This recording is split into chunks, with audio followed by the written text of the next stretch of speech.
Hola hermanos, yo soy Lucas Martínez y este es el canal del Personalista. Hoy vamos a hacer un recorrido histórico de la filosofía a partir de la mirada de Emmanuel Levinas.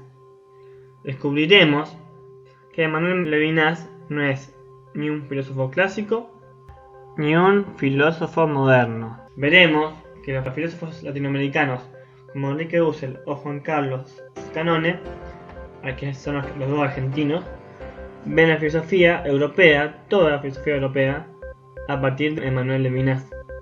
Y sabremos por qué. Puntualmente este recorrido histórico es mirar la filosofía europea a partir de la mirada de Emmanuel Levinas, a partir principalmente de ese recorrido que hace Juan Carlos Scanone en un artículo que escribe él. Puntualmente, el trabajo de Juan Carlos Scanone es hacer un recorrido histórico de la idea de Dios clásica, la idea moderna de Dios y la idea de Dios que tiene Levinas. ¿Sí? Entonces, empecemos. Aristóteles. Estos filósofos de la alteridad como Martin Buber, como Emmanuel Levinas y otros, quería que mira a Aristóteles. Veamos. Para Aristóteles la sustancia es lo que es en sí y por sí, ¿sí? Las cosas son sustancias y las sustancias es lo que es en sí y por sí. ¿Qué quiere decir esto? Que no es a partir de otro, sino que es en sí. ¿Por qué? Porque lo que es a partir de otro es el accidente. Los accidentes, es decir, la relación, la acción, la pasión, la cualidad, la cantidad, que son accidentes o predicamentos, son lo que es en otro. O sea, porque inhieren en la sustancia. Es decir, que la relación en Aristóteles viene a ser más bien un accidente, ¿sí? Entonces, los filósofos de la alteridad preferirían decir que la relación es una característica esencial de las cosas y sobre todo de las personas. No es algo accidental. Quizás esto viene mucho porque los filósofos no hacen filosofía a partir de las cosas singulares, individuales y de las personas singulares.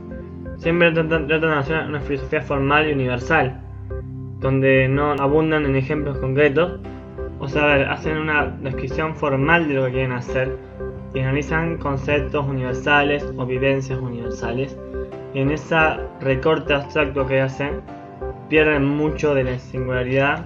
Y ese es uno de los grandes problemas de la filosofía, dificultad para trabajar con lo singular y lo individual, que la filosofía no tiene como objeto a cosas tan puntuales porque es muy específico. Sí, entonces, sigamos. La relación es un accidente, sí, pero también hay una virtud que tienen en cuenta Aristóteles y Tomás, que es la justicia.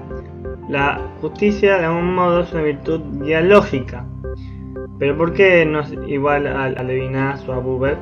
Porque la justicia en Aristóteles regula la relación con el otro según el derecho natural y positivo. O sea, a ver, no tiene en cuenta al otro por el otro, sino al otro según, en orden al bien común y según el derecho que le corresponde, ¿sí? Por ley positiva y por ley natural, ¿sí?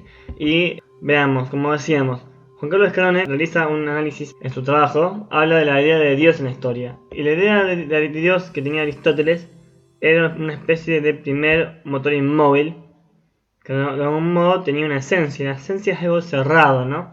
La esencia es algo que se encierra en su definición. Pero Santo Tomás de Aquino ya sabía que Dios no entraba en ningún género ni que no se puede nombrar ni definir. Pero Aristóteles no, Aristóteles sí tenía una especie de objetivismo. De hecho, el primer motor tenía que ser necesariamente inmóvil por su teoría de la potencia y cerrado y no podía relacionarse con la gente. Bueno, Tomás lo supera por su teoría de la participación, pero Juan Carlos Scanone dice que Tomás era ingenuo por seguir a Aristóteles.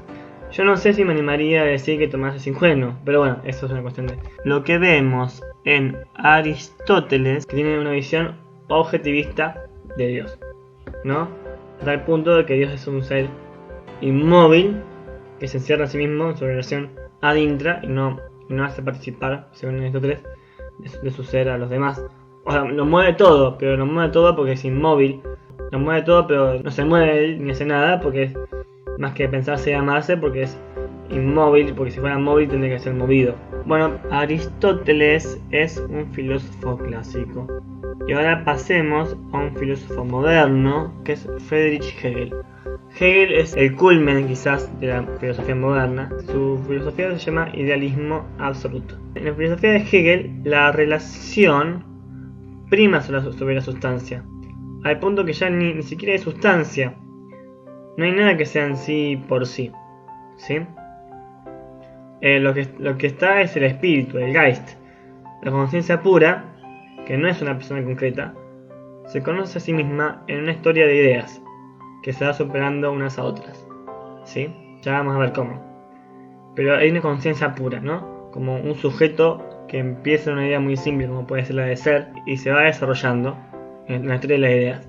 Por ejemplo, no sé, podemos pensar, por ejemplo, en Parménides y Heráclito, que fueron superados por Platón, que después fue superado por Aristóteles, y así. Entonces, para Hegel, si yo tengo un pensamiento y se me aparece un contrincante que me contradice y dice algo opuesto, lo puedo asumir y lo puedo superar, para que forme parte del espíritu que en cada caso se conoce a sí mismo hasta llegar al espíritu absoluto, la totalidad de la cual no queda nada fuera. Es muy difícil de explicar porque es muy complejo, muy largo, pero quédense con la idea de que es un sujeto, el espíritu es un sujeto, que en el desarrollo de las ideas, que se contradicen unas a otras, va creciendo en su comprensión, como una especie de espiral, ¿sí? El Geist. Esta forma de explicarlo está lo explica así en Carpio, pero en realidad no es así.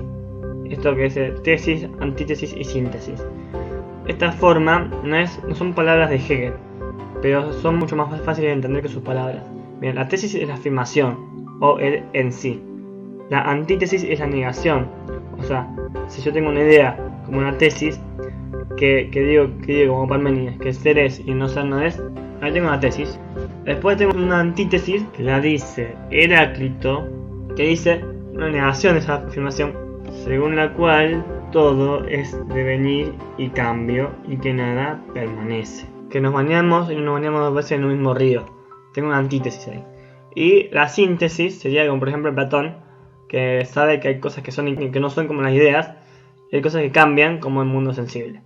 Fíjense cómo hay una síntesis, y ese desarrollo en espiral es la clave de la historia de las ideas para Hegel, ¿no? Ahí hay una relación. Las personas que tienen que ver con lo que Hegel llama espíritu subjetivo no existen solas, aisladas, sino que existen en su relación. Y en su relación forman el espíritu, ¿no? Al punto de que no hay una sustancia que hagan a las personas, una singularidad, sino que lo esencial de la persona es su relación con los demás, en la cual se va conformando este sujeto que es un espíritu que llega a ser espíritu absoluto. La síntesis sería la negación de la negación. Y el espíritu absoluto es una especie de Dios, pero entendido como sujeto. Ya vimos que Aristóteles entendía a Dios como un objeto y Hegel entiende a Dios como un sujeto absoluto. Por eso es un idealismo absoluto. Pero no hablemos de que Hegel habla de un subjetivismo, porque subjetivismo implica ya la singularidad. Recordemos que la filosofía no trata los casos singulares, porque siempre quiere llegar a conclusiones universales. No, el espíritu absoluto es uno solo y piensa en una sola cosa, que es lo que piensa Hegel. O sea, el espíritu absoluto es la filosofía de Hegel, también como entienden la dialéctica de ideas, ¿sí? No es un subjetivismo. Hay una idea muy importante en Hegel que es la dialéctica del amo y del esclavo, que va a ser muy importante para entender después a Marx. Fíjense. Para Hegel, la conciencia es el espíritu, el Geist, y toda conciencia es deseo de reconocimiento, ¿sí? De dos personas que buscan ser reconocidas, una supera el miedo que tiene porque debe ser reconocida y la otra no. Entonces lo que supera el miedo se convierte en amo. Es un ser para sí porque trabaja para sí mismo y para que lo reconozca. Y somete al otro que es esclavo, que se convierte en un ser para el otro, es decir, un ser para el amo. Pero para Hegel, el esclavo se realiza en el trabajo que hace para el amo. En cambio, el amo no encuentra en el esclavo el reconocimiento que estaba buscando porque se encuentra miedo. No encuentra un reconocimiento honesto y auténtico. Entonces, como que tiene un fin bastante dramático este desarrollo abstracto que hace de la dialéctica del amo y el esclavo. Bien, sigamos. Eso lo vamos a ver mucho en Marx, Pero Marx saca este tema de la presión no solo de la dialéctica del amo y el esclavo, sino también de la justicia social, tal y como lo entendían los semitas. Karl Marx también habla mucho de la relación entre los obreros, entre el obrero y el oprimido y el opresor, que son los burgueses. El obrero es el oprimido para Marx, a partir del acceso de la revolución industrial. Y el burgués tiene el monopolio de los medios de producción, o sea, tiene capital. Los medios de producción son de capital. Pero el obrero no puede librarse solo de la opresión, porque un solo obrero no hace nada. Por más que un obrero haga piquetes y cosas para reclamar sus derechos, nadie lo va a escuchar. Por eso Marx dice: proletarios del mundo, únanse para luchar con una revolución violenta, tomar el poder y tomar los medios de producción, generando una dictadura del proletariado. Porque la revolución violenta es la única forma para Marx de librarse de los burgueses, porque los burgueses tienen el monopolio de la violencia, el monopolio de los medios de producción, todo está al servicio de ellos: la filosofía, la ley, la cultura, la religión, todo está al servicio de ellos. Por eso los oprimidos solo pueden librarse de eso por medio de la revolución.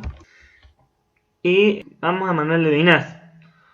¿Por qué Levinas no es clásico ni moderno? La forma clásica de ver a Dios en los clásicos y en Aristóteles es objetivista. Y la forma moderna de ver a Dios es una forma, es un Dios como sujeto, ¿sí? Como una especie de conciencia. Y Levinas primero trata de superar lo que él llama las ecologías, que son las filosofías del yo, que tiene que ver mucho con la modernidad, con el ego cogito. Ego significa yo, el ego cogito de Descartes y Hegel más que nada. Por eso la obra de Manuel Levinas se llama Totalidad e Infinito, porque la totalidad es el espíritu absoluto de Hegel, ¿sí? Entonces, también trata de superar la filosofía objetivista aristotélica, que es una filosofía de serie y lente que no tiene en cuenta la relación. Pero sobre todo, y esto es muy importante, lo quiere superar a Heidegger. ¿Por qué? Porque Levinas lo admiraba mucho a Heidegger. De hecho, los dos son fenomenólogos. Levinas es fenomenólogo en un punto, pero tiene un conflicto con Heidegger que llamamos a por qué, ¿sí? Para Manuel Levinas está el yo y el otro, ¿no? En su egoísmo el yo se llama el mismo, ¿sí? Son categorías de Levinas, ¿sí? Pero el otro, que me aparece, se me revela con su rostro, cuestiona mi espontaneidad, ¿sí? El cuestionamiento del otro, mi espontaneidad, se llama ética. Es decir, mi preocupación con el otro no tiene que ver con una ley natural o un derecho natural. Tiene que ver con el cuestionamiento del otro. ¿Y qué me pide el otro? Me pide que no lo mate, ¿sí?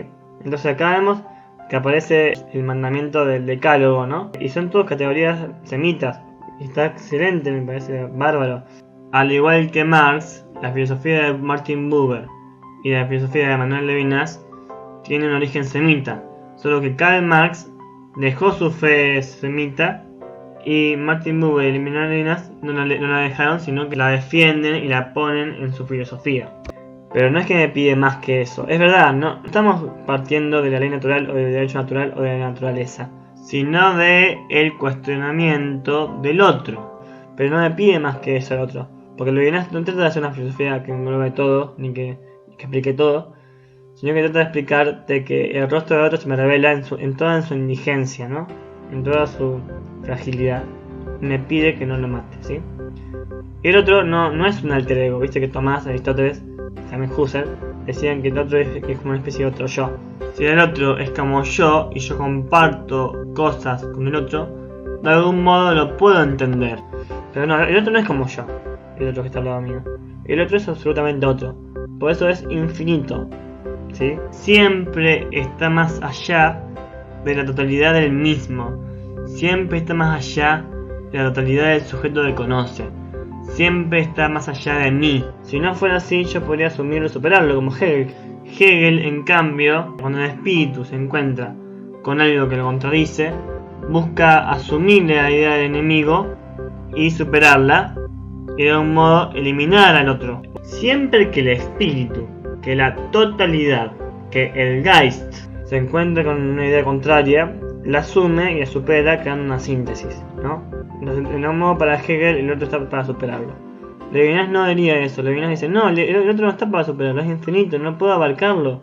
El otro está para servirlo.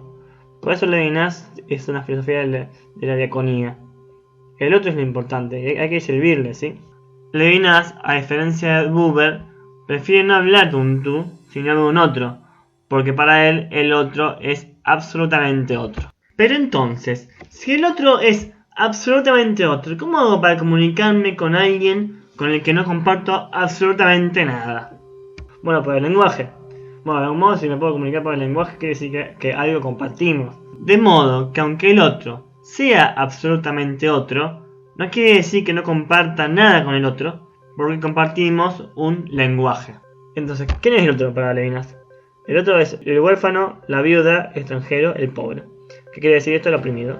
Los oprimidos que eran en el pueblo judío en tiempos de Jesús y antes son estas tres categorías. Por eso creo que Levinas se inserta dentro de lo que ya dijimos en otro video que tiene que ver con la justicia social, ¿sí? La tzedakah, como decían los hebreos. Nada más que a diferencia de otras personas como el marxismo, que considera la justicia social a partir de los problemas de la revolución industrial, Levinas se para en los problemas que generó la Segunda Guerra Mundial y el Holocausto. Y entonces el otro es anterior a la constitución del yo.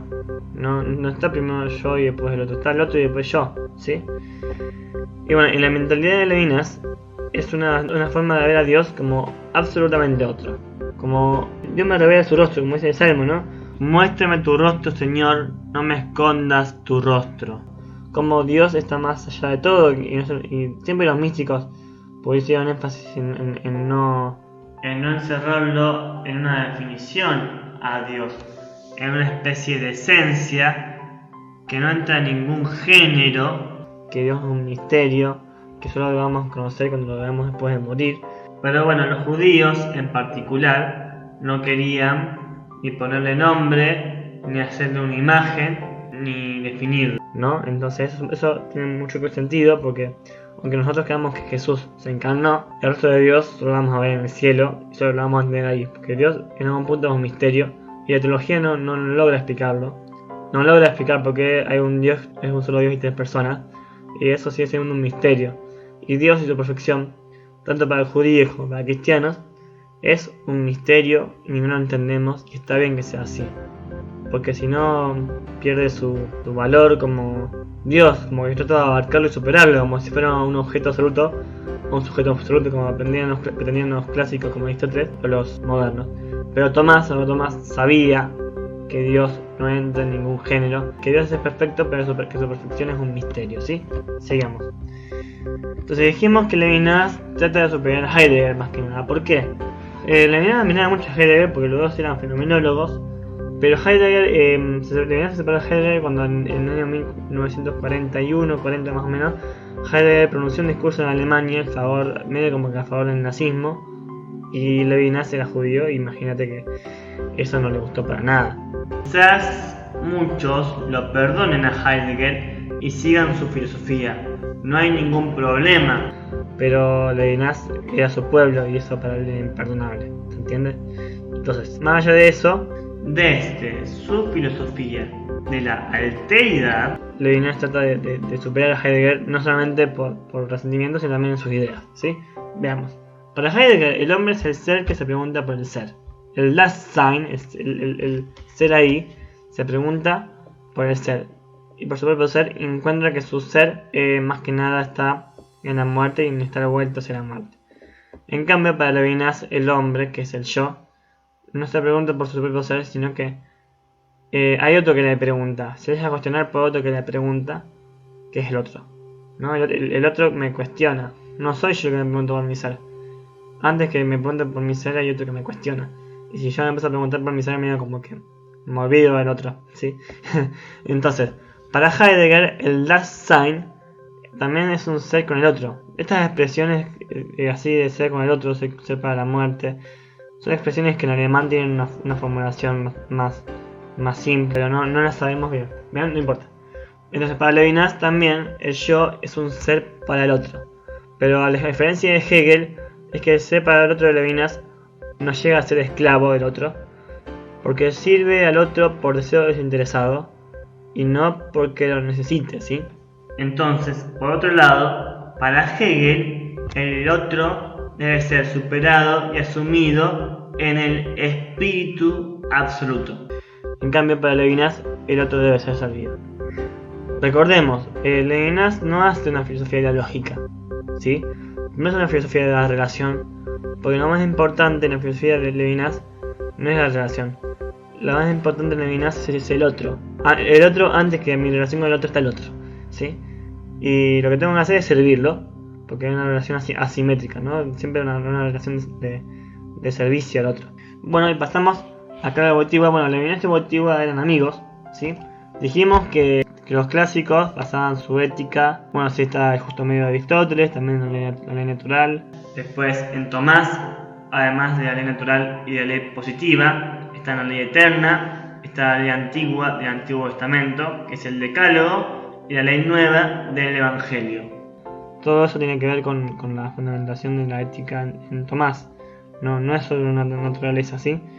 Pero bueno, Levinas fundamenta su ética en el cuestionamiento del otro, que es lo único que le pide es que no lo mate, no le pide más que eso, ¿sí? Porque Levinas, con su reflexión, no busca hacer una ética completa. En cambio, Karl Wojtyła basa su ética, sobre la cual basa su ética política, su moral sexual, en la dignidad y valor de toda persona, ¿sí?